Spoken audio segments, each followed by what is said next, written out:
Hola, buen día. Hoy voy a compartirles un texto escrito por el doctor Ernest Hahn en el sitio que se llama anwarislam.com. Anwarislam.com es un sitio manejado por varios cristianos donde se dedican a dar respuesta a las objeciones que tienen estos sobre el cristianismo, pero también a compartir la información de las fuentes islámicas para aquellos musulmanes que no conocen lo que realmente enseña su religión. Se encuentra en varios idiomas, está traducido albanés, amharico, árabe, bengalí, bosnio, chino, malayo, hindi, somali, tamil, telugu, tailandés, turco, urdu, entre otros idiomas. El texto que voy a traducirle es de una persona que es cristiana y que habla sobre los malos entendidos o los malentendidos que los musulmanes tienen con respecto al cristianismo. Inicialmente los musulmanes vienen con varios preconceptos de lo que supuestamente nosotros creemos y eso lo tienen en mente por lo que el Corán dice.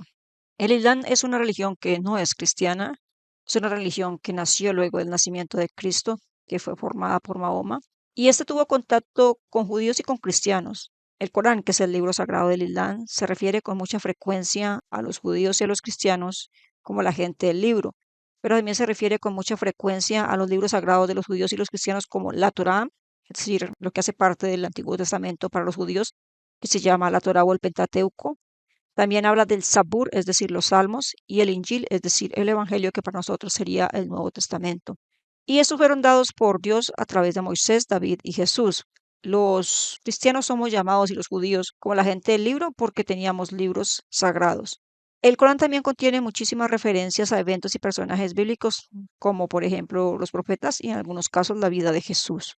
Muchos musulmanes consideran que el Islam y el Corán son la continuación y la corrección y la culminación de religiones anteriores.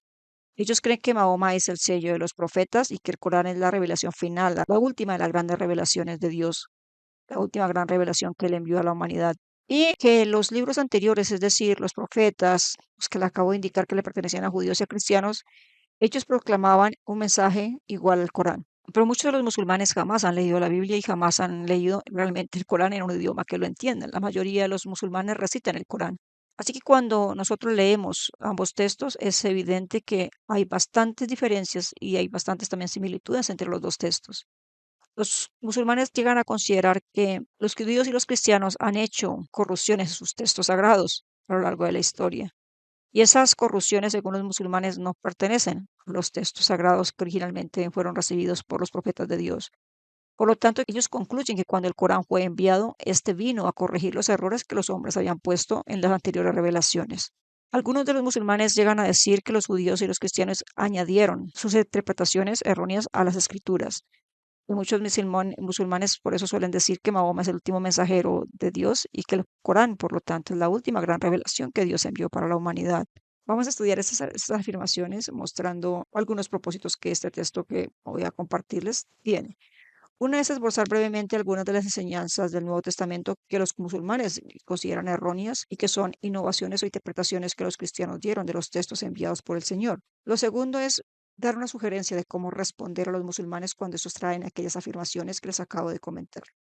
Ahora, ¿los musulmanes realmente tienen malentendidos con respecto a lo que el cristianismo tiene? Probablemente algunos sí lo tengan, es decir, aquellos musulmanes normales que van a la mezquita, que nunca profundizan ni en la lectura de su propio texto sagrado, ni en la Biblia, ni en ninguno de los textos cristianos ni judíos. Podemos decir de ellos que sí, tienen bastantes malentendidos con respecto a las fuentes cristianas y judías. Muchos musulmanes realmente, aquellos que hacen dagua, conocen porque leen la Biblia y de ahí es donde sacan precisamente aquellos argumentos que traen en contra del cristianismo y los judíos. De esas personas yo con certeza no podría decir que están equivocados, son personas que malinterpretan, tergiversan y manipulan la formación de Dios en la Biblia y también las palabras de Allah. Son personas que realmente no creo que estén malentendiendo ninguna escritura. Ellos realmente están haciendo manipulación de aquellos que ellos mismos conocen y tergiversan incluso las palabras del Corán. Ahora, no se pretende con esto insultar o herir la susceptibilidad musulmana, los sentimientos de los musulmanes. Solamente afirmamos con esto que algunos musulmanes tienen graves malentendidos sobre la Biblia, primero porque no la han leído, nunca se han sentado a escucharla, si tienen sus videos, sus audios, y nunca la han leído personalmente en su idioma original, en el idioma, perdón, que ellos entiendan. Muchos de ellos consideran pues que la Biblia tiene errores, pero no han comprobado si realmente lo que sus eruditos le dicen es verdad o no lo es. Simplemente repiten, como a veces digo en algunos de mis videos, como papagayos lo que otro les ha dicho. Así que con la presentación de lo que vamos a indicar en este texto, en los comentarios que voy a agregar, esperamos que los musulmanes tengan muy bien claro el punto de vista que tienen los cristianos con respecto a sus propias enseñanzas. Así que creemos nosotros, los cristianos, con respecto a nuestros textos sagrados. Ahora, ¿por qué nosotros como cristianos debemos entender o tratar de entender el malentendido que tengan los musulmanes con respecto a nuestra palabra? El Islam es una de las religiones que más crece en Occidente y es una de las religiones con mayor dominancia en el mundo, especialmente en aquello que llamamos la ventana 1040. Es el sitio donde mayor número de almas nunca han escuchado el verdadero evangelio de Cristo. Y la ventana 1040 empieza desde Marruecos y se extiende por todo el Medio Oriente, incluyendo países del centro de Asia, sudeste de Asia, sitios de mayoría musulmana, que también pueden tener algún número de hinduistas o budistas y otros tipos de religiones. Muchas de esas personas nunca han escuchado el evangelio. Literalmente millones de personas mueren cada día sin Cristo. Y si queremos alcanzar a los musulmanes, debemos tratar de entender qué creen ellos de nuestra religión, qué les han dicho y sobre todo tratar de saber qué dicen sus fuentes islámicas, qué practican ellos. Uno de los malentendidos que muchos musulmanes tienen es que los cristianos adoramos a varios dioses. El Corán hace referencia con mucha frecuencia que judíos y cristianos adoran a un solo Dios. Y algunos musulmanes reconocen que los judíos y los cristianos realmente adoramos a un solo Dios. Sin embargo, algunos versos del Corán también pareciera sugerir que los cristianos adoramos a más de un Dios y dicen que adoramos a Jesús, al Mesías en lugar de Dios. Por ejemplo, eso se encuentra en la traducción de Pital, en el Sura 5, verso 73, que dice, ciertamente no creéis a quienes dicen Alá es el tercero de los tres. Y está en la Sura 5, aya 116, un verso similar que dice, cuando Alá dice, oh Jesús, hijo de María, ¿acaso dijiste a la humanidad, tomad a mi madre y a mí por dioses en lugar de Alá? Y otro verso donde podemos encontrar alguna insinuación acerca de que los cristianos adoramos a varios dioses es el verso, 17 de la Sura 5, donde dice, han descreído quienes dicen Alá es el Mesías, el hijo de María. Ahora, cuando algunos musulmanes leen esto, pueden entender que los cristianos creen en tres dioses y están asociando a otro dios con Alá, o que podemos sustituir al Dios verdadero con otro Dios. Por eso, en ideas islámicas, en la mente musulmana, eso nos convierte en idólatras y a la vez en politeístas, porque estamos asociando a alguien con el Dios poderoso. Y eso es un pecado imperdonable en el Islam, según el Corán. De hecho, muchos musulmanes consideran que los cristianos son triteístas, es decir, creemos en tres dioses, que somos adoradores de esos tres dioses porque dicen que Jesús, María y Dios, Alá, según ellos, son los tres dioses que adoramos. Y muchas veces en muchos comentarios de videos, sobre todo en inglés, aparece el comentario uno más uno más uno más uno no es igual a 3, siendo referencia a que tenemos tres dioses separados. ¿Cómo un cristiano puede calcular que uno más uno es igual a uno? Esa es la lógica musulmana en muchos comentarios. Por lo tanto, a los musulmanes les parece que los cristianos contradicen el principio fundamental del Islam que dice que Dios es uno y que no hay más que un solo Dios. Y este es, digamos, un principio que lo utilizan mucho para defender su fe musulmana. Cuando un cristiano le asegura a un musulmán que la Biblia testifica que Dios es uno y que solo Él es digno de adoración, nosotros les podemos mostrar, por ejemplo, varios versos que encontramos en la Biblia, entre ellos que se encuentran en eso capítulo 20, versos 2 al 3, donde dice el Señor, yo soy el Señor tu Dios, no tendrás dioses ajenos delante de mí. O también podemos leer en Marcos capítulo 12, verso 29, cuando dice, el Señor nuestro Dios, el Señor uno es. La Biblia no sugiere en ningún lugar que Dios sea el tercero o sea uno más en la Trinidad, como aparece en el Corán, que indica que Jesús y María. Ellos no son dioses además de Dios, según la Biblia. Tampoco la Biblia sugiere que los cristianos sustituyamos a Dios por Jesús, el Mesías, el Hijo de Dios enviado a nosotros. Nosotros no estamos sustituyendo al Dios Padre. Ese concepto de que Dios sea Padre en el Islam es bastante complicado de explicar porque en el Corán aparece que Dios no engendra ni tiene hijos. Entonces explicarle a un musulmán que Dios pueda tener un hijo es literalmente casi blasfemo. Muchos musulmanes concuerdan, sin embargo, que Dios, el viviente, es mayor que el número uno. Ni musulmanes ni cristianos pueden equiparar a Dios con el número uno, ni asociarlo con el uno como Dios, es decir, Dios es mucho más grande que un simple número. Sin embargo, muchos musulmanes insisten en ese pensamiento reduccionista y simplista de decir que no se puede sumar uno más uno y ser igual a uno. Y matemáticamente es verdad, pero los cristianos no sumamos a Dios. Dios no es la suma de tres componentes. Dios es mucho más que eso. Y si jugamos con las matemáticas, también podemos decir que uno por uno por uno no es igual a uno. Esa sería una respuesta que podríamos darle a un musulmán, porque Dios no es sumativo, no es aditivo. Nuestra mente no logra comprender quién es Dios, pero no podemos sumarlo. A pesar de todo, los musulmanes confiesan que Dios es uno. ¿Debemos concluir que Dios es uno simplemente porque nuestro amigo musulmán insiste en que Dios es uno? ¿Cuál es la prueba de que realmente Dios es uno? Si Dios es uno, ¿en qué sentido Él es uno? Y si es más de uno, ¿en qué sentido es más de uno? Eso lo hace que no sea Dios si es más de uno. Nosotros recurrimos a la Biblia para sostener lo que creemos. Muchos musulmanes sostienen lo que creen en argumentos que no provienen del Corán, porque tenemos una explicación para ese debate. Si creemos que Dios es uno o tres o cuatro, qué sé yo, lo que los musulmanes digan. La Biblia nos dice en Santiago capítulo 2, verso 19, si crees que Dios es uno, bien haces, pero los demonios también creen y tiemblan. Los demonios saben que Dios es uno, ellos creen y tiemblan, pero ellos nunca practican lo que Dios dijo, ellos no obedecen lo que Dios dijo. ¿Qué importa que creas que Dios es uno o que importa que creas que Dios es 3000? Al fin y al cabo, Dios es todopoderoso. Cuando decimos que Dios es todopoderoso, estamos diciendo que Él es capaz de hacer cualquier cosa. Así que Dios puede ser uno o puede ser 3000 al mismo tiempo, en muchas maneras. Esto no significa que no podamos aclararle a nuestro amigo musulmán qué es lo que realmente creemos. Solo estoy diciendo que si creemos que Dios es todopoderoso, Él es capaz de hacer cualquier cosa. Eso indica la palabra todopoderoso. Los demonios creen que Dios es uno. ¿Eso los hace obedecer a Dios? ¿Eso les ayuda a que obedezcan a Dios, a que teman a Dios? La respuesta es no. Pero los verdaderos siervos de Dios debemos confesar que Dios es uno y que solo hay un Dios. Pero debemos además comprender quién es ese Dios, qué ha hecho Él por nosotros, en su gracia, en su amor por nosotros, y qué espera que nosotros hagamos, no solo a su servicio, sino hagamos por otros. Aquí Él nos ha llamado a compartir su palabra, a compartir la forma de vida, porque Cristo no es solamente compartir la palabra, es un estilo de vida que nos lleva a vivir de una manera diferente en esta tierra, teniendo una fe en un futuro que Él nos ha prometido por medio de su palabra y que lo creemos que llegaremos a Él por lo que Él ha hecho en el pasado y por lo que Él está haciendo con nuestras vidas en este momento. Por lo tanto, tanto musulmanes como cristianos deben saber realmente quién es Dios, cómo Él se reveló a sí mismo, cuál es la relación que tenemos con Él y cómo debemos realmente relacionarnos con Él. Así que, ¿de qué otra manera nosotros, como cristianos, podemos saber que Él es nuestro Salvador, que Él pagó nuestro pecado y que Él al morir y resucitar nos abrió la puerta para ingresar en el cielo? No solo basta que creamos que Dios es uno, tenemos que conocer la esencia de quién es Dios. Otro malentendido que muchos musulmanes tienen es que dicen que Dios no es el Padre y que Jesús no es el Hijo de Dios. Es decir, para los musulmanes es blasfemia, como les comentaba hace un momento, decir que Alá es Padre. Dios no puede tener hijos, dice el Corán. Y eso se encuentra, por ejemplo, en la Sura 6, aya 102. Dice, el creador de los cielos y de la tierra. ¿Cómo podría tener un hijo si no tiene consorte? Literalmente, si no tiene esposa. Otras afirmaciones similares se encuentran, por ejemplo, en la Sura 9, verso 30, donde dice, y los judíos dicen, Esdras es el hijo de Alá, y los cristianos dicen, el Mesías es el hijo de Alá.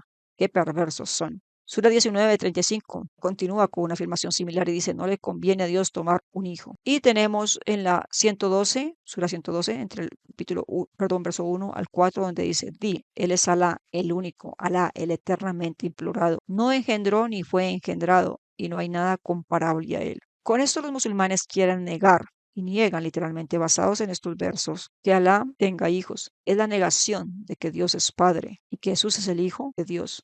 Esos son los argumentos, los versos coránicos que ellos citan para negar lo que nosotros creemos. Con esos pasajes y con otros pasajes que fundamentan parte de la teología islámica que responde a por qué Alá no es Padre, los musulmanes que concluyen que nuestra creencia con respecto a que Dios es Padre y la afiliación que Jesús es el Hijo de Dios se basan en, digamos, en que nosotros manipulamos el Evangelio, pero también los musulmanes relacionan que alguien es padre solo cuando engendra sexualmente a alguien. Y en este caso ellos creen, ¿cómo es posible que Alá tenga hijos si no tiene esposa? ¿Cómo Dios puede engendrar un hijo si él no tiene una esposa que esté a su nivel? Nosotros cristianos sabemos que Dios no engendró a Jesús en la manera en como humanamente nosotros nos reproducimos. No tuvo una consorte para engendrar un hijo. Ahora, si no tuvo una consorte, no es posible que nosotros hablemos de la paternidad de Dios y la afiliación de Jesús con el Padre en otro sentido. Para muchos musulmanes, dependiendo de la secta, esto es blasfemia, pero algunos musulmanes, como por ejemplo los sufistas, hablan de Dios, de Alá como Padre y de las personas, los humanos que estamos en esta tierra como sus hijos, cosa que no es común en todas las ramas del Islam. Los musulmanes son conscientes de la paternidad o de la afiliación que tienen con su Dios, por así decirlo. Y se demuestra, digamos, de muchísimas maneras. Por ejemplo, ellos son conscientes que Mahatma Gandhi es el padre de la nación india y que Muhammad Ali Jinnah es el padre de Pakistán. Él no engendró Pakistán, a todos los hombres de Pakistán.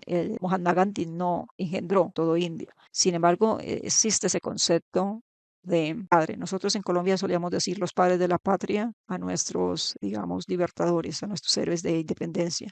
Pero también podemos encontrar que en el Corán o en otros libros, en otras expresiones humanas, encontramos que, por ejemplo, una persona malvada puede ser literalmente llamada hijo de Satanás, como se encuentra en algunos textos islámicos, sin pensar siquiera que Satanás tenga una esposa, pero nombra a aquellos malos como hijos del diablo. También en el Corán, en cierto sentido, hay un texto en el cielo, en alguna parte, del cual nació el Corán, y literalmente es el texto, se llama la madre del libro, un al-Kitab, es decir, el Corán tiene una reproducción exacta de un libro sagrado. Entonces el concepto de paternidad se encuentra dentro de sus textos sagrados. En cambio, en la Biblia encontramos repetidamente palabras claras donde muchos versos de la Biblia que dice literalmente que Dios, el Dios Padre, el Dios celestial, es nuestro Padre, en muchos sentidos, incluso en el sentido espiritual. Y la paternidad referencia a Dios con respecto a la raza humana no se encuentra con la relación de María y Jesús cuando Jesús nació, que pasamos a decir que Jesús es el Hijo de Dios. A lo largo del Antiguo Testamento encontramos esa relación de Dios creador nuestro como nuestro Padre, que podemos leerlo en algunas partes de la Biblia, como por ejemplo en el Antiguo Testamento, cuando Dios le dice a medio de los profetas que Israel es mi hijo, mi primogénito, encuentra registrado en algunos lugares y se remarca más con referencia a Jesús en el Nuevo Testamento cuando la Biblia habla en el sentido de que Jesús es su hijo. Por ejemplo, encontramos en Mateo capítulo 3, verso 17, donde dice, este es mi hijo amado en quien tengo complacencia. Jesús mismo se llama a sí mismo dentro del Evangelio como Hijo de Dios. Y Marcos 14, versos 61 a 62 dice, cuando Jesús se encuentra ante la corte de los judíos ante Sanedrín, el sumo sacerdote le pregunta, ¿eres tú el Cristo? Literalmente en hebreo, ¿eres tú el Mesías, el Hijo del Bendito? Y Jesús le respondió claramente diciendo, yo lo soy. Posteriormente a eso, ante semejante afirmación, es que él es condenado porque muchos los judíos dicen, ha blasfemado. No tiene necesidad de otra prueba, porque él se estaba haciendo similar a Dios porque estaba siendo similar a Dios. Isaías 9:6 dice que un niño nos es nacido, hijo nos es dado, y el principado sobre su hombro, y llamará su nombre admirable, consejero, Dios fuerte, Padre eterno. Los títulos que tiene Dios a lo largo de toda la Biblia son aplicados sobre el Mesías en Isaías 9:6. Por eso cuando los judíos en el Sanedrín escuchan que Jesús dice, yo soy hijo de Dios y es el Mesías además de Israel, ellos literalmente saben, entienden que si Él no es el Hijo de Dios, él ha blasfemado, y esa es la razón por la cual es puesto en la cruz por blasfemia.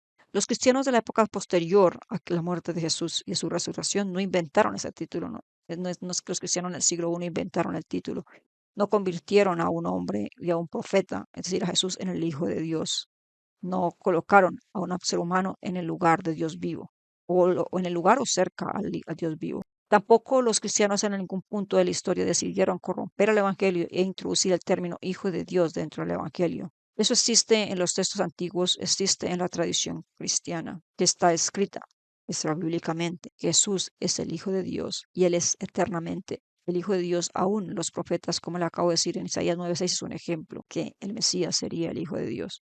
Ahora, ¿cómo nosotros podemos traducir esa filiación que Jesús tiene con el Padre de una manera clara a los musulmanes para que esto entiendan?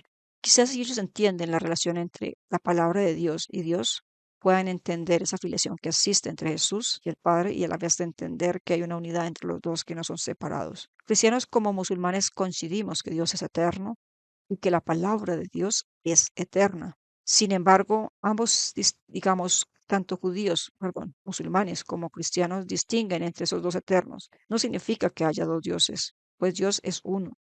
A pesar de que los musulmanes dicen que el Corán es eterno, es la palabra de Alá, ellos no están diciendo que el Corán, por ejemplo, sea otro Dios. A pesar de que los musulmanes muchas veces en algunos conceptos del Corán encuentran que el espíritu de Alá es eterno. Ellos no están diciendo que el espíritu de Alá sea otro distinto de Alá. Los musulmanes también tienen claro que Dios es el que salva una brecha entre el infinito y lo finito al revelar por medio de su palabra la creación, es finita. O sea, tratando de tener en cuenta eso que ellos creen, es posible tener un lugar donde se encuentre lo finito con lo infinito. Existe un sitio donde reside la conjugación de la palabra eterna de Dios con la creación temporal en la que nosotros vivimos. Hay una manera en cómo la palabra eterna de Dios se convierte en algo tangible e inteligible para una raza humana que es finita. ¿En qué momento eso que es eterno, que es su palabra, que es eterno, que es amplio, que es infinitamente más grande de lo que nosotros comprendemos, pasó a ser algo tangible que nosotros podamos comprender? Para los musulmanes, la palabra de Dios eterna ha creado el mundo a través de lo que se llama el Corán. La mayoría de los musulmanes llaman al Corán la palabra eterna de Dios. Y en esa palabra eterna de Dios residen palabras escritas en un texto y en un tiempo determinado. Es el tiempo en el que vivimos. La palabra eterna de Dios se relaciona con la palabra árabe escrita en el texto que ellos están leyendo, el que ellos tienen, el que ellos acogen en su corazón al aprender de memoria la recitación, porque es obligatorio que ellos lo hagan. Por lo tanto, para los musulmanes, lo finito y lo infinito se encuentra condensado en ese Corán que ellos aprenden en árabe. Y eso fue inicialmente revelado a Mahoma hace cerca de 14, 15 siglos. Para nosotros como cristianos, la palabra de Dios es eterna también. La palabra de Dios se hizo carne y habitó entre nosotros, como dice el Evangelio de Juan capítulo 1. Y a través de la palabra de Dios el mundo fue creado, como lo dice Hebreos capítulo 1. Por eso la Biblia es la palabra eterna de Dios que se encarnó en Jesús, el que se hizo hombre y habitó entre nosotros. Los cristianos creemos que Jesús es la expresión infinita de Dios, mostrándose en carne humana, en un lugar y en un tiempo determinado, donde fue palpado, donde fue visto, donde la gloria suya fue vista en las calles, en los caminos del Israel del siglo I. Por lo tanto, Jesús es la palabra infinita de Dios que se funde en una carne finita, en un espacio temporal en el que se reunió con los hombres. Jesús es la palabra eterna de Dios, pero también es el Hijo de Dios. La palabra o Hijo eterno se convirtió en el hombre que es Jesús. Antes de que María existiera, la palabra existía, porque el verbo estaba con Dios y el verbo era Dios en el principio. Antes de que nada existiera, el verbo existía y ese verbo fue el que se volvió carne. Por lo tanto, nosotros creemos que Jesús existe antes de existir temporalmente en María. Tanto la palabra, el verbo de Dios, como el Hijo existe antes de que naciera como carne humana y él residía eternamente con Dios. Por lo tanto, la idea de que Dios necesite una consorte y a través de ella tenga un hijo es ajena en la Biblia, es ajena en el concepto de la Biblia.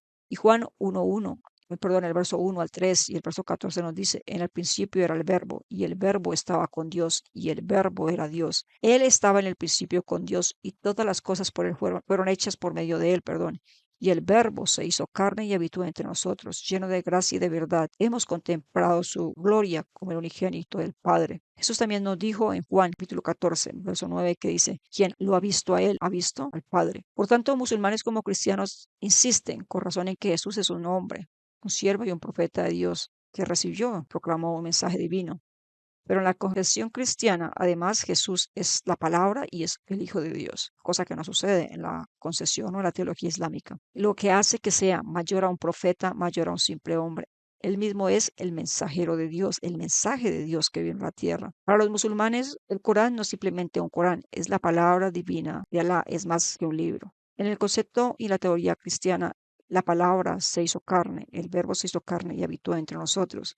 Podemos decir de la teología musulmana que la palabra de Alá se hizo libro y está entre nosotros. Probablemente para algunos musulmanes eso sea blasfemo, pero eso es lo que podemos sacar de la analogía al estudiar lo que ellos dicen. Muchos cristianos y musulmanes podemos discrepar por horas y horas acerca de la naturaleza de Dios y de su palabra, y respeto como Él reveló su palabra a la humanidad. Sin embargo, en la explicación anterior, la que acabé de dar, algunos musulmanes han logrado entender y comprender más bien lo que entendemos los cristianos con respecto a Dios, con respecto a Jesucristo, con respecto a su palabra. No es algo que estemos idolatrando ni es un misterio matemático. Sin embargo, podríamos también agregarle, ¿acaso el Corán no dice que Jesús es la palabra de Alá? El Corán dice eso. Jesús es la palabra de Alá y es el espíritu de Alá además.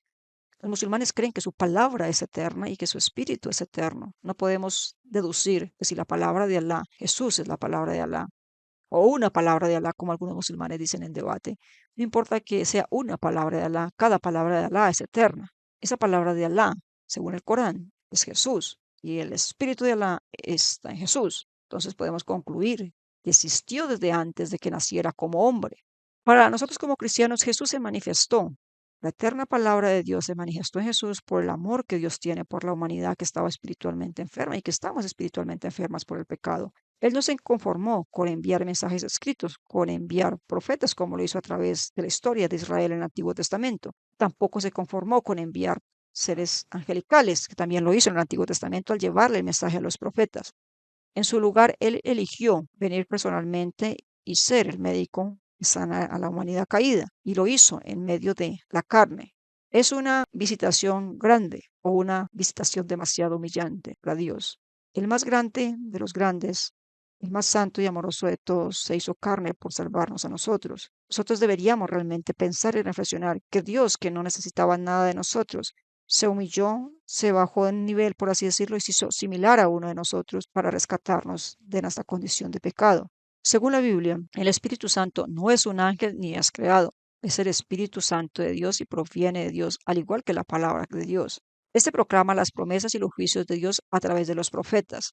Mediante el poder del Espíritu Santo de Dios, la palabra eterna de Dios se hizo carne y nació de María. El Espíritu Santo además estaba presente en la obra que hacían los discípulos de Jesús, especialmente después de Pentecostés. Leemos en Hechos de los Apóstoles que los apóstoles estaban reunidos como 120 en oración, clamando por esa promesa que el Señor les había hecho, y el Espíritu Santo descendió de ellos, sobre ellos, perdón, y está sobre la iglesia que cree y sigue el camino del Señor. Ese Espíritu Santo usa el mensaje de Jesús para apoderar los corazones y la vida de aquellos que dejaron de servir a Satanás y dejaron de servir a sí mismos y se convirtieron al Señor para servir al Señor y servir al prójimo. Por medio del Espíritu Santo, el creyente confía verdaderamente en Dios como su Salvador. No confía en las obras que hagan y confía en la santidad de sus buenas acciones. Por medio del Espíritu Santo, el creyente se convierte, como Abraham, en un amigo de Dios y pasamos a llamar a Dios Padre. Él es nuestro Padre, es nuestro proveedor, es nuestro todo. Es por medio del Espíritu Santo que Dios se revela como Padre, como Hijo y como Espíritu Santo. Los cristianos hablamos de Dios como una Trinidad o una triunidad, una pluralidad dentro de una unidad, una Trinidad dentro de una unidad, existiendo como un solo Dios. No podemos separar el Espíritu de Dios Padre y de Jesús, no podemos separar a Jesús del Padre. En esencia son uno solo. Ellos existen en una perfecta armonía y en una perfecta unidad. Cuando confesamos a Dios como Trinidad, no estamos contradiciendo el poder de Dios. No estamos desasociando a Dios, no estamos asociando otro ser a Dios. Es cierto que la palabra Trinidad no aparece en la Biblia, sin embargo, se resume la revelación. Está ahí en la palabra, se resume la revelación que Él ha hecho por medio de los textos de los apóstoles y por medio del mismo texto que podemos leer en el Antiguo Testamento, porque Dios dice en muchos versos del Antiguo Testamento que Dios es espíritu, pero también en algunos versos de la Biblia, en las profecías dadas a los profetas mayores y menores del Antiguo Testamento, y proclaman por medio de ellos que Dios bajaría a la tierra, visitaría Jerusalén, llegaría hecho carne sobre la tierra a rescatar a su pueblo. Y Él se hizo carne y habitó entre nosotros. Y el Mesías nació de una virgen, como dice Isaías 9:6, y tendría el nombre de Padre, de Príncipe, de Dios eterno. No puedes tener el título de Dios eterno si realmente no eres eterno. Es decir, Jesús existió antes de nacer. Los textos apostólicos confirman esto. No es que los cristianos hayan inventado algún enigma metafísico para aclarar el concepto de quién es Dios, como algunos musulmanes erróneamente sostienen. Ahora, nosotros podemos comprobar lo que estamos diciendo también con la razón, y probablemente muchos musulmanes la usan para explicar la unicidad de Allah. Cómo la doctrina tradicional islámica y ortodoxa de la unidad de Allah se define o define los atributos de Él y su esencia eterna, cómo esa pluralidad, los atributos eternos de Dios, en el caso del cristianismo, confirma o ayuda a que se entienda los credos tradicionales de los musulmanes. Algunos musulmanes realmente creen que las definiciones que damos los cristianos para Dios contradicen lo que la comunidad islámica ha creído con respecto a Dios. Sin embargo, no implica que los cristianos tratemos de entender la plenitud de Dios. Es bastante complejo que nosotros entendamos realmente quién es Dios con nuestra mente humana. Es bastante ilógico creer que nosotros entenderemos en este presente y en esta carne quién es Dios en la magnificencia de su poder y su majestad. Estamos tratando con el concepto de Trinidad, o incluso los musulmanes con el concepto de la unicidad de Alá, entender un ser que es todopoderoso, un ser que existe más allá de nuestra imaginación en un poder que no logramos alcanzar. Ellos simplemente son conceptos de tratar de explicar aquello que Él nos ha revelado, y que al hacerlo, probablemente el concepto que utilizan los cristianos sea más claro a aquello que se revela en las escrituras.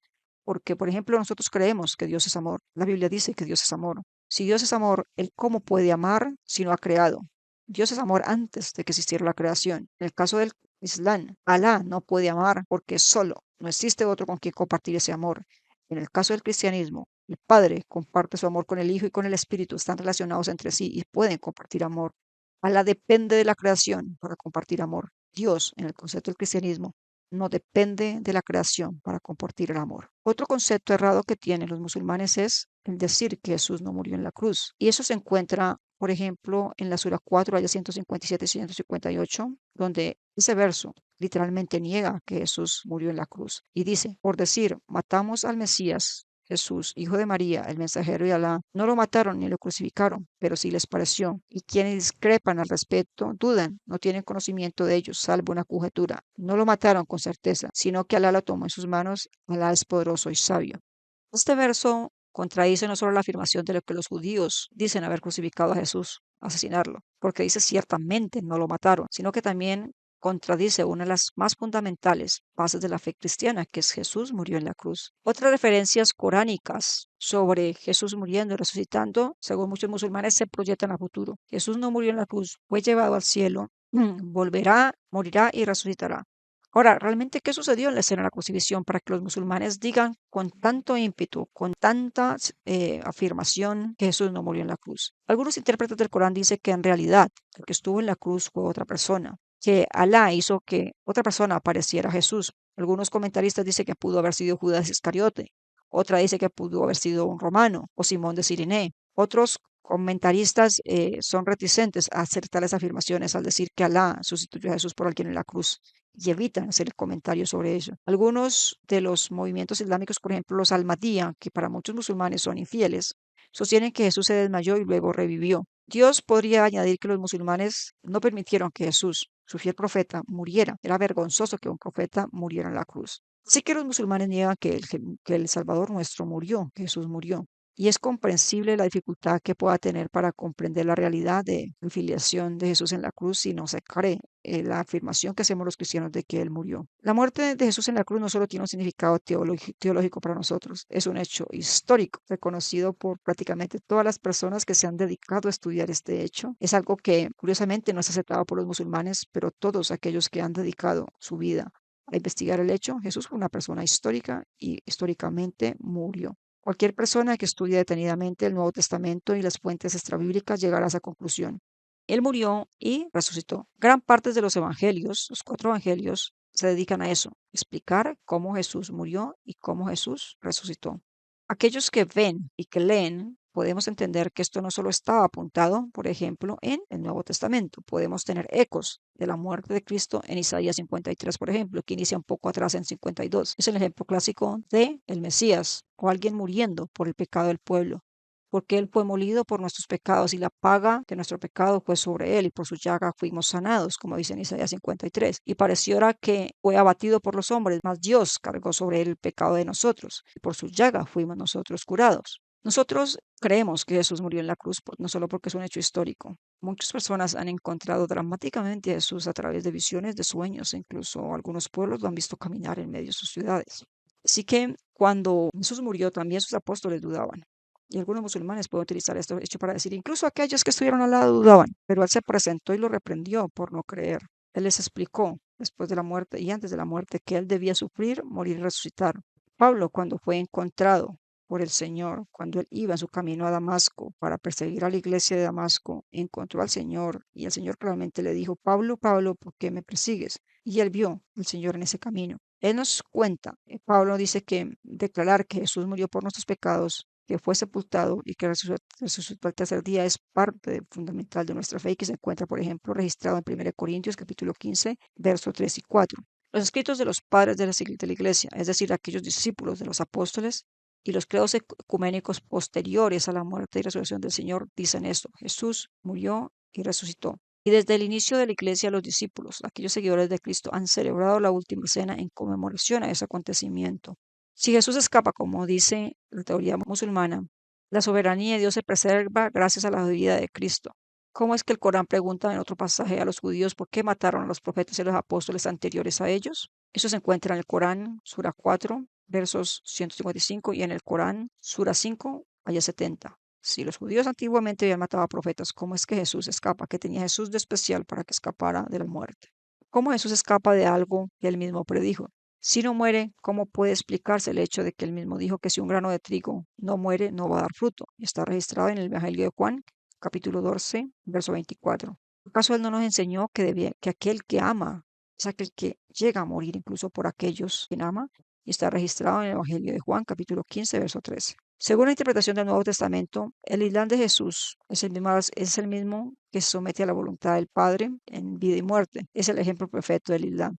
bebe la copa de sufrimiento y la muerte según la voluntad del Padre. Es el buen pastor porque él es el Cordero de Dios, el sacrificio para la humanidad, como está en Juan capítulo 10, verso 1 al 18 y Juan capítulo 1, verso 29. Los musulmanes dicen que un musulmán fiel debe someterse a la voluntad de Dios. Jesús dice a lo largo de todo el Evangelio que él vino a traer un mensaje del Padre y que él hace la voluntad del Padre. Si Alá se tomó a Jesús, como los musulmanes dicen, él no está cumpliendo la voluntad del Padre. Muchos musulmanes citan versos donde dicen Jesús, el Padre es mayor a mí, diciendo que Jesús no es Dios. En el concepto de que el Padre sea mayor a Jesús, se debe a que Jesús estaba acá en la tierra en carne. Por lo tanto, era limitado en poder y gloria. Y él se limitó para poder reflejarse en carne humana y redimirnos. Si Alá se toma a Jesús, ya no estaba sometiéndose a la voluntad que él mismo había prescrito. Sé que estoy mezclando algo entre Biblia y Corán, pero el musulmán dice que creer en Alá significa someterse a su completa y absoluta voluntad. Jesús no se estaba sometiendo a la completa y absoluta voluntad de Alá si él se lo lleva de esta tierra. Según el Corán, Alá envía profetas, mensajeros para cada nación. El mensaje es una guía de mucha importancia porque es la palabra de Dios. El profeta simplemente es un mediador, un canal para que el mensaje llegue a las personas. Ahora, el Nuevo Testamento indica claramente que Jesús es el Mesías y es la palabra de Dios. Él es el mensaje, Jesús, ¿sabes? Es el mensaje y el mensajero a la vez vivo de Dios. No solo es una guía, es alguien que vino a redimir a la humanidad. El Nuevo Testamento se centra bastante en la muerte y resurrección de Cristo. Son dos eventos por sí solos que dan sentido a la razón por la cual Cristo vino a la tierra la primera vez y por cuál vendrá la segunda vez. Según el Corán, Dios ha escrito para sí mismo misericordias. Si a un cristiano se le permitiera traducir esa hermosa declaración coránica al mensaje del Nuevo Testamento, ¿no sugeriría que el Mesías Redentor es la expresión de Dios en este mundo, de su divina palabra y su misericordia, que fue escrita para sí mismo? En otras palabras, Jesús en su muerte representa la misericordia de Dios por nosotros. No que nosotros nos hayamos merecido la misericordia de Dios, no que nosotros nos hayamos merecido que Dios nos ame, que Dios tenga compasión de nosotros. Ninguno de nosotros lo merecía. Pero Dios ejerció misericordia por nosotros al condenar, por así decirlo, al inocente. Cargó los pecados de nosotros sobre él para que nosotros pudiéramos vivir. Para muchos musulmanes esto es injusto porque no puede morir un justo por nosotros. Pero nosotros jamás podíamos pagarle la carga de pecado que tenemos a Dios. No importa cuánto hagamos, jamás le podremos pagar esa carga de pecado. Por eso Cristo murió por nosotros en el contexto de los cristianos, porque Dios muestra su amor para con nosotros y que aún siendo pecadores, Cristo murió por nosotros. Y eso lo dice Romanos capítulo 5, verso 8, como fue declarado por el profeta Isaías en Isaías 53, en el verso 5 al 6. Y él, el Mesías, fue herido por nuestras transgresiones, molido por nuestras iniquidades. El castigo que nos trajo paz recayó sobre él. Sus heridas fuimos sanados. Todos nosotros como ovejas nos hemos descarriado, cada cual se apartó por su propio camino, y el Señor cargó en él la iniquidad de todos nosotros. Es algo que podíamos decir literalmente que desde la antigüedad estaba prescrito que el Mesías cargaría el pecado de Israel. Dios rescató el pueblo mediante el sacrificio del Mesías. Murió para que vivamos, y por eso es que Dios es alabado por los cristianos y honrado, porque no había manera en que nosotros pagáramos nuestro pecado. Otro concepto que los musulmanes tienen que es bastante errado porque ni siquiera sus fuentes islámicas lo dicen, es que judíos y cristianos cambiaron las escrituras. Los musulmanes aseveran a veces férreamente, digamos tercamente, que nosotros cambiamos las escrituras, que por eso tuvo Alá que enviar nueva revelación, porque las anteriores escrituras habían sido corrompidas y las anteriores escrituras fueron abrogadas cuando llegó el Corán. Y además, nosotros no tenemos en esta tierra el Injil, es decir, el Evangelio, porque este fue llevado con Jesús al cielo. Muchos dicen que ellos se basan para decir esto en el Corán. Según el Corán, Jesús trajo el Evangelio. Algunos de los cuatro evangelios, según los musulmanes que actualmente tenemos, son poco fiables e incluso son contradictorios, porque el mismo hecho de que los evangelios llamen a Jesús el Hijo de Dios y hable de la muerte en la cruz, confirma su poca fiabilidad, pues porque esto literalmente contradice lo que el Corán afirma. Es cierto que el Corán afirma que Jesús predicó el Evangelio y el Corán enseña y el Corán tampoco enseña que las escrituras anteriores a este texto hayan sido corrompidas. No existe ningún verso, de hecho, en el Corán que diga que los cristianos y los judíos corrompieron las escrituras. Tampoco existe ninguna palabra en el Corán que diga que Jesús, al morir, llevó su Injil, su palabra, junto con él. De hecho, cuando leemos detenidamente el Corán, existen varios versos que respaldan la existencia, la disponibilidad, la integralidad y el significado universal de las escrituras en todo el Corán. Ve, los cristianos deben juzgar por lo que dice el Injil y los judíos deben juzgar por lo que dice la Torá, dice el Corán. Y eso podemos leerlo, por ejemplo, en el verso 68 de la Sura 5, donde dice, oh gente de la Escritura, no tengo ninguna guía hasta que observéis la Torá y el Evangelio, y lo que fue revelado por nuestro Señor. Nótese que la Torá y el Evangelio es nuestra guía. Eso lo dice Allah. Y también Allah le dice a los hijos de Israel en la Sura 2, aya 41 al 44, y creen en lo que les fue revelado, y poseen las Escrituras. Imponen la justicia a la humanidad mientras ustedes mismos se olvidan de practicarla. Ustedes son lectores de la escritura. Con estos dos versos y otros más que están por allí en el Corán, miramos que Alá no está acusando a los judíos y a los cristianos de haber corrompido las escrituras. De hecho, insiste en que deben leerlas, en que deben observarlas, porque esas son nuestra guía.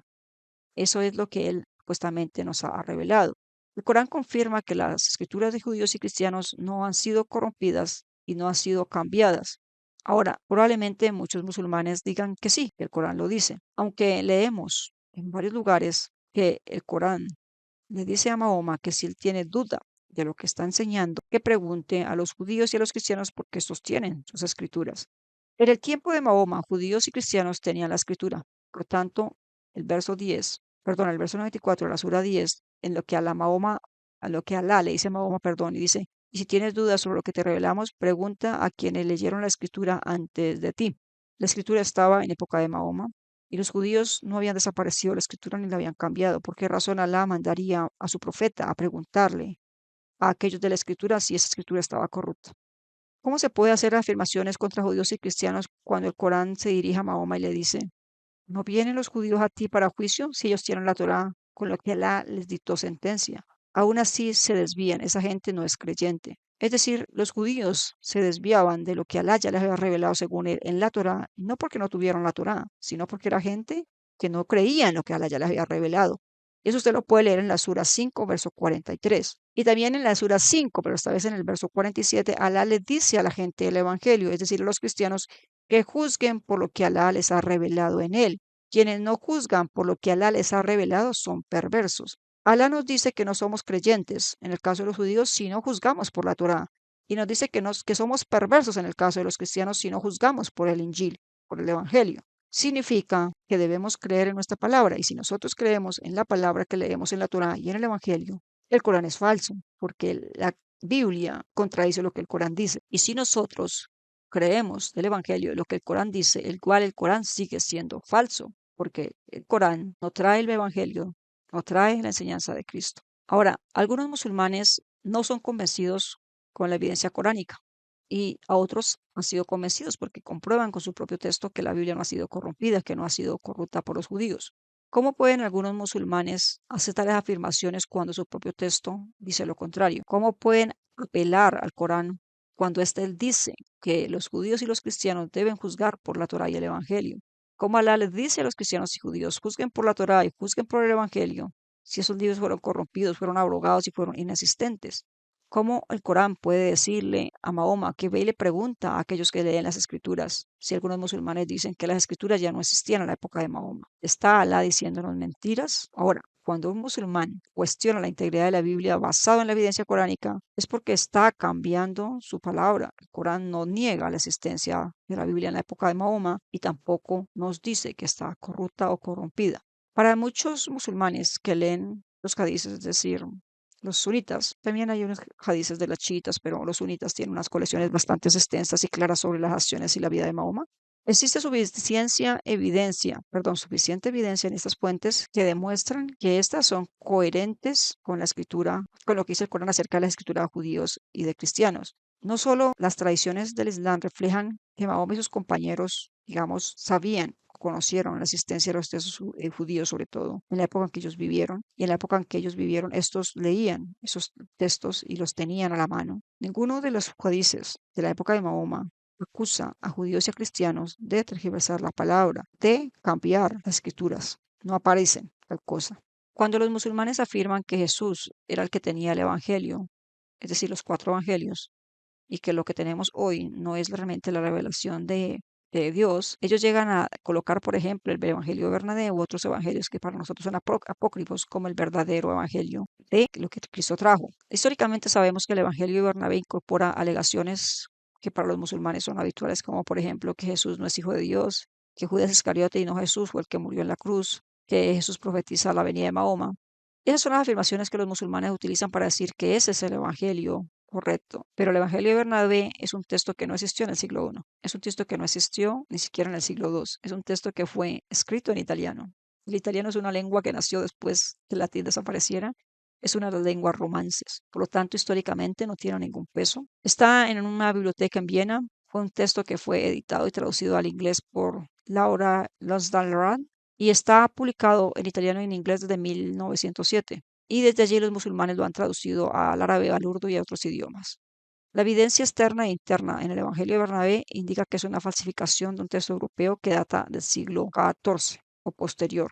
Nótese que es del siglo XIV. En contraposición tenemos, por ejemplo, la Biblia, Códice Sinaítico del siglo III, que tiene la afirmación de que Jesús es Dios. Hace poco encontraron un mosaico en Israel donde está literalmente Jesús es Dios, nuestro Señor, escrito en griego. O sea que la historia, no solo el Corán, sino la historia, acusa a los musulmanes de falsedad porque está escrito en los textos antiguos del siglo II, siglo III, que los cristianos de esa época creían que Jesús era Dios. El texto de Evangelio de Bernabé ha sido desacreditado para los cristianos como un texto legal, un texto real, un texto valedero, como el Evangelio por la tarde, lo tarde que aparece en la historia, por el idioma que utiliza. Los textos cristianos más antiguos están en griego, por ejemplo, están en arameo.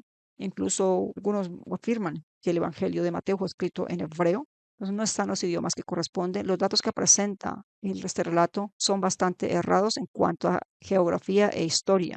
Es decir, que no solo contradice el Evangelio, sino que contradice también en algunas partes lo que dice el Corán.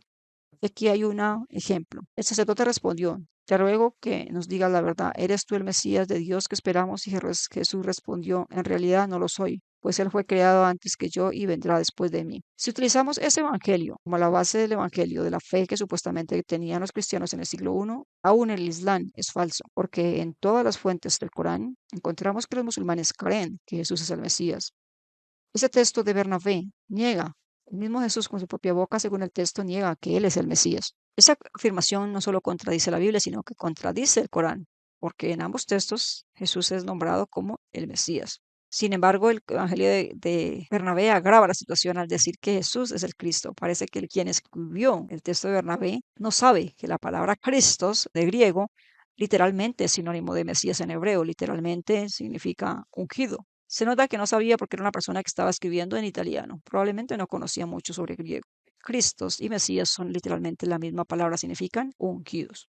Según la Biblia hay un solo evangelio, el evangelio de Cristo Jesús, el evangelio del Mesías. Los cuatro evangelios de la Biblia en realidad son relatos de un solo suceso, visto desde un punto de vista de los de los cuatro escritores de los evangelios, Mateo, Marcos, Lucas y Juan. Algunos de los cuales estuvieron presentes en la muerte del Señor, como Mateo y Juan. Otros, como Lucas y Marcos, no estuvieron, pero Lucas, por ejemplo, acompañó a Pablo, estuvo con los discípulos del Señor, y Marcos estuvo con el apóstol Pedro y también estuvo en alguna ocasión con el apóstol Pablo. Escucharon el Evangelio. Pablo estuvo reunido con los apóstoles del Señor en los concilios de Jerusalén. Es decir, fue tomado de personas bastante cercanas al Mesías, personas que caminaron con él y que lo conocieron cuando él estaba en la tierra. El texto de Bernabé fue encontrado en Italia. Es un texto que ni siquiera sabe que el Mesías y Cristo son lo mismo, sino que están en idiomas diferentes. Numerosos textos manuscritos de la Biblia en idiomas antiguos, originales, o pueden ser en traducciones, datan de fechas anteriores al Islam. Esos textos preservan la integridad de la Biblia. Tenemos textos en griego, tenemos textos escritos por los coptos, hay textos escritos en la actual Etiopía, actual Armenia, los sitios del cristianismo más antiguo que aún persiste siendo cristianos, y en todos ellos el mensaje es consistente. Jesús es el Hijo de Dios. Los credos cristianos más antiguos reflejan la esencia de que Jesucristo, es el Hijo de Dios, fue crucificado y que murió, y fue sepultado y resucitó al tercer día. Los cristianos de verdad debemos preocuparnos por la integridad de la Biblia, ya sea que fue escrita en hebreo, en griego, pero no deberíamos preocuparnos por entablar por una batalla de libros con los musulmanes, porque muchos musulmanes realmente están de mente y corazón abierto para tratar de entender el mensaje de la Biblia, y de hecho muchos no conocen la historia. Dice, los cristianos manipularon la Biblia. Yo, ¿cuál Biblia? ¿Cuáles cristianos? Porque el cristianismo estuvo esparcido por todo el norte de África, estuvo esparcido por Asia Central, estuvo esparcido por Medio Oriente. ¿Qué grupo de cristianos manipuló la Biblia? Existen más de 11.000 textos de la Biblia estudiados hasta hace poco y que podemos colocarlos y comparar quién cambió. No es que fuera una religión centrada, a pesar de que ahora, digamos, es el grupo de los cristianos más grandes, sea el catolicismo. En su origen, el cristianismo no estaba centralizado. Los cristianos que estaban en Etiopía difícilmente eran gobernados por alguien que estaba en Egipto, por ejemplo, o que estaba en Bizancio, que estaba en Armenia. Por lo tanto, en los textos separados, escritos en materiales distintos y hoy recopilados, atestiguan que el mensaje central de los cristianos se mantuvo en todos los sitios donde el cristianismo llegó. Claramente, según el Corán, los judíos y los cristianos tenían las escrituras en la época en que Mahoma existió y claramente Alá le dijo que nosotros debemos guiarnos por esas escrituras. Otro de los malos entendidos que tienen los musulmanes es que la Biblia profetiza la llegada de Mahoma y citan, por ejemplo, la Sura 7, aya 157, que dice, aquellos que siguen el mensajero, al profeta, no saben leer ni escribir, quien encontrarán escrito en la Torá y en el Evangelio, está con ellos. Cuando Jesús, y también está en la Sura 61, verso 6, cuando Jesús, hijo de María, dijo, hijos de Israel, mirad, yo soy el mensajero de Alá para vosotros, que confirmó lo que fue revelado en la Torá, y os anuncio la nueva nueva de un mensajero que vendrá después de mí, cuyo nombre es el alabado, literalmente en árabe, Mahdi.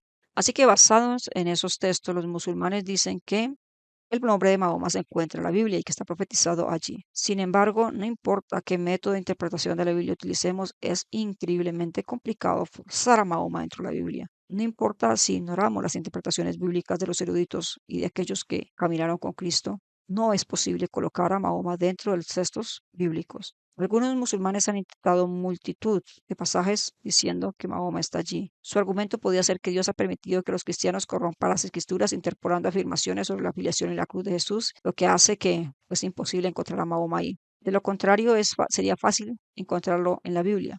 Y a pesar de que los musulmanes creen que la Biblia ha sido corrupta, que no es fiable, sin embargo, ellos siguen persistiendo en que existen profecías en la Biblia acerca de Mahoma.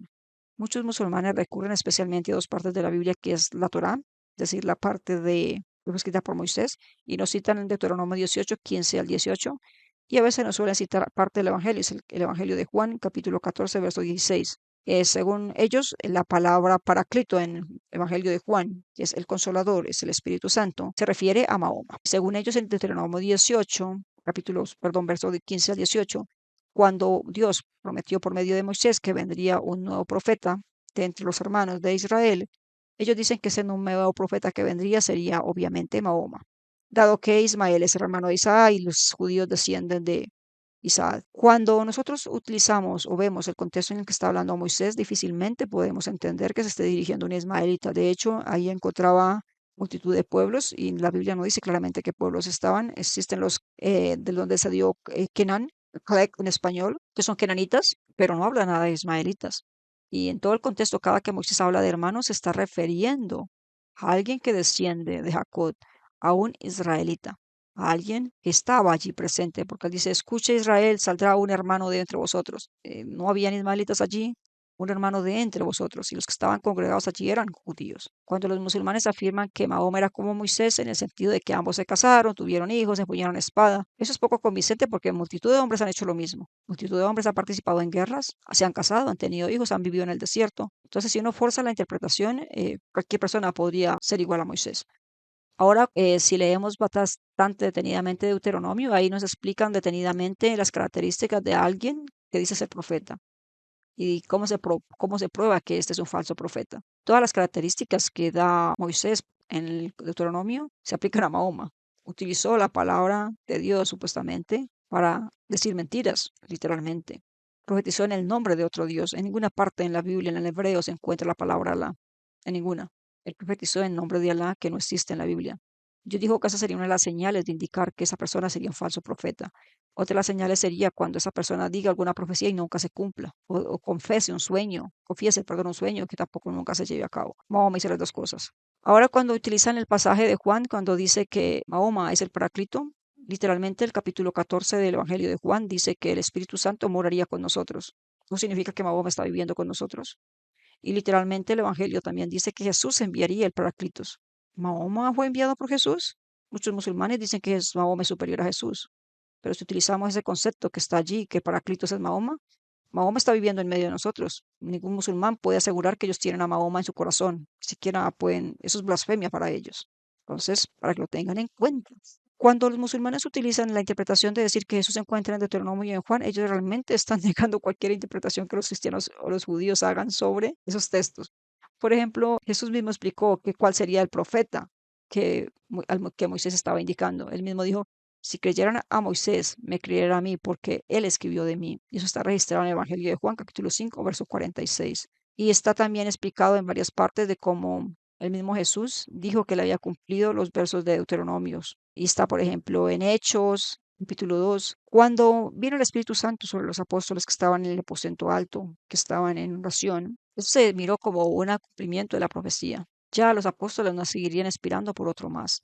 La llegada del Espíritu Santo fue cumplida en la vida de los profetas, perdón, de los apóstoles. Descendió sobre ellos, les dio valentía para proclamar al Señor delante de su pueblo, para llevar el Evangelio a todas las naciones alrededor. No tuvieron que esperar que llegara 600 años después Mahoma para hacerlo. Cuando utilizamos la palabra, Paráclitos es la palabra en griego, perdón, es el consolador. En el texto original en griego es Parácletos. Algunos cuando la traducen a inglés queda como Paráclito. Sin embargo, los musulmanes insisten en que no es Paráclitos, que la escribieron mal, es Periclutos, que es una palabra que significa alabado literalmente y que como el mismo nombre de Ahmad o Mahmud significa alabado, entonces ahí está Mahoma. Literalmente tienes que hacer piruetas con los idiomas para introducir a Mahoma dentro del texto griego que está en Juan. Esa no es una evidencia sólida para demostrar que Mahoma esté allí. Tendrías que negar toda gramática, todo significado del texto griego y toda la historia.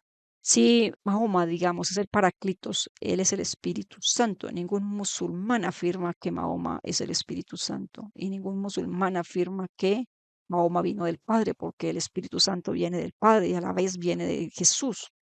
Entonces, si las aceptamos por recocha, como decimos en colombiano, que Mahoma es el Paraclitos, pues Mahoma fue enviado por el Padre, Mahoma es el Espíritu Santo, y eso es blasfemia para los musulmanes. Ahora, no estamos haciendo todo esto para hacer burla de los musulmanes, es para que se den cuenta realmente qué creemos nosotros y cuáles son las argumentaciones que ellos tienen y por qué nosotros nos las parecemos ilógicas e inválidas para explicar. Otro concepto que los musulmanes tienen es que el mensaje que Jesús trajo era solo para los hijos de Israel y nos citan para ello Mateo 15:24, cuando Jesús le dijo que él fue solo enviado para las ovejas perdidas de la casa de Israel. Así que los musulmanes dicen, vean, Jesús solo vino a traer un mensaje para los judíos, para el pueblo de Israel. Mientras tanto, el mensaje de Mahoma fue universal. Cuando los musulmanes dicen eso, nosotros decimos, es verdad, Jesús en su época, cuando vino, solo hizo su ministerio en el pueblo de Israel, solo estuvo allí. Pero también hay varios mensajes en la Biblia, incluso en el Corán, donde literalmente el mensaje de Cristo pasa a ser universal. Solo, por ejemplo, Jesús dice en Juan 8:12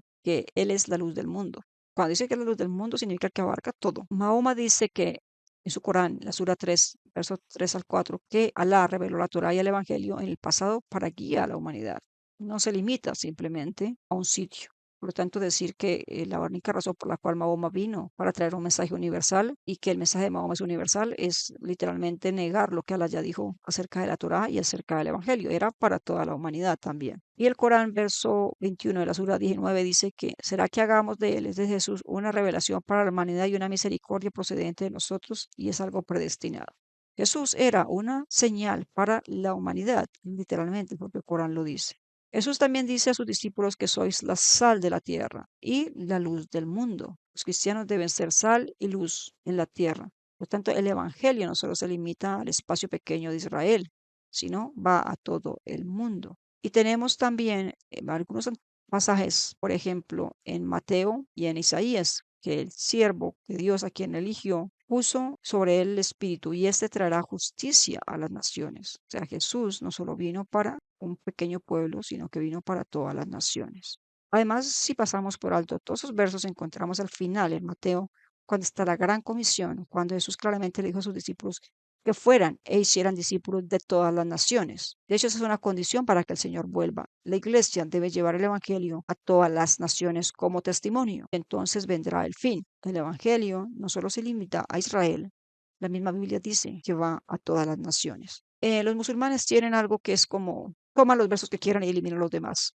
Y es literalmente a veces bastante molesto, por así decirlo, porque nosotros podíamos hacer lo mismo, tomar lo que se nos dé la gana del Corán y decir, vea, según ustedes el Islam viene para toda la humanidad. El Corán no dice eso. Sura 43, verso 3 dice que el Corán fue enviado en árabe, para amonestar a los árabes. ¿Dónde está la universalidad del Corán?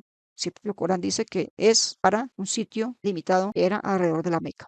Y podemos ignorar el verso 104 de la Sura 12 que dice que es un mensaje recordatorio para los pueblos. Podemos decir también que Mahoma era solo un amonestador para su pueblo, como está en la Sura 38, verso 65, y ignorar el verso 33, 40, que dicen claramente que él es el mensajero para la humanidad, un mensajero, un sello de los profetas. Entonces, si decimos que Jesús solo vino a Israel y ignoramos de repente todo el resto de versos que encontramos en la Biblia, nosotros también podemos hacer lo mismo con respecto al Corán. Ahora, en la época incluso de Jesús, multitud de personas de otros sitios escucharon de él. En Israel no solo habían judíos, estaban los latinos, por así decirlo, los romanos, habían personas de habla griega.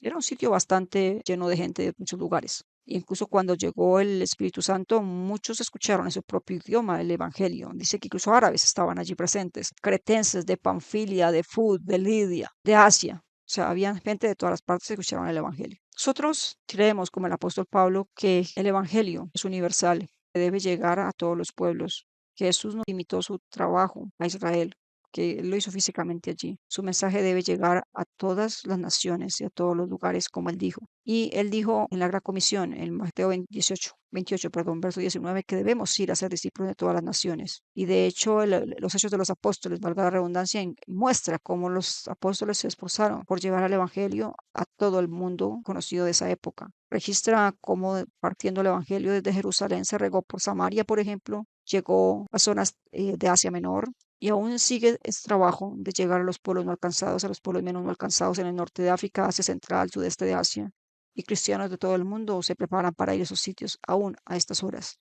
Y tenemos un mensaje por el cual los cristianos hacen eso y se encuentra en Romanos capítulo 1, verso 16, que dice, porque no me avergüenzo del Evangelio, que es poder de Dios para salvación a todo aquel que en él cree, al judío primeramente y también al griego, es decir, al gentil. Ese es el mensaje del Evangelio, es un mensaje universal que el cristiano debemos llevar alrededor del mundo. El pasaje de los judíos, coránico, que se dirige contra judíos y cristianos en las religiones escrituras, es un pasaje que a veces algunos usan para decir que nosotros hemos corrompido las escrituras, pero literalmente se encuentra en el capítulo 3 de la Sura 71 que dice, oh pueblo de las escrituras, ¿por qué confundís la verdad con la falsidad y ocultar la verdad a sabiendas? Judíos y cristianos deberían prestar atención a eso, independientemente del valor que los musulmanes le den. Es una afirmación o una advertencia válida no solo para judíos y cristianos, también debe ser una advertencia que se le debe dar a los musulmanes, porque muchas veces tergiversan su texto para decir que la Biblia ha sido tergiversada, manipulada, cuando no existe tal verso en el Corán, cuando el Corán repetidamente nos dice, ¿por qué vienen a Mahoma si tienen el texto que ya les di? Utilizan la revelación que él se le ha dado. Cualquier persona que realmente sea celosa de defender su fe debe utilizar su texto. No cambie su texto. Si usted cree firmemente en que el Corán es la palabra de Alá, defiéndala con lo que contiene, no la manipule. No crea que los cristianos aquello que su jeque, su imán le diga, porque la Biblia no dice lo que su jeque y su imán dice. Muchas veces son versos tomados fuera de contexto para enseñar lo que de verdad nosotros no creemos. La defensa de la fe no debe darse en manipulación de los textos. Si usted cree que su texto es verdad, camine con él, utilícelo. Y eso sea todo lo que se está presentando para mostrar por qué debemos tener paciencia con un musulmán. Ellos no tienen nuestra mentalidad, ellos no creen lo que nosotros creemos, ellos ni siquiera comprenden su texto, muchos de ellos porque lo leen en un idioma que no es. Y la paciencia puede dar frutos, todo sea para la gloria de Dios, para su honra y para su servicio. Es un video bastante extenso, pero espero que comprendan. Nos vemos en una próxima oportunidad. Para aquellos que nos escuchan en Audiomat, usted puede seguir la información y ver los videos en el canal de YouTube, en la Biblia y el Corán. También puede hacerlo en mi canal de TikTok que se llama Conociendo el Islam. Venga y aprenderá un poco más sobre la religión de Alá.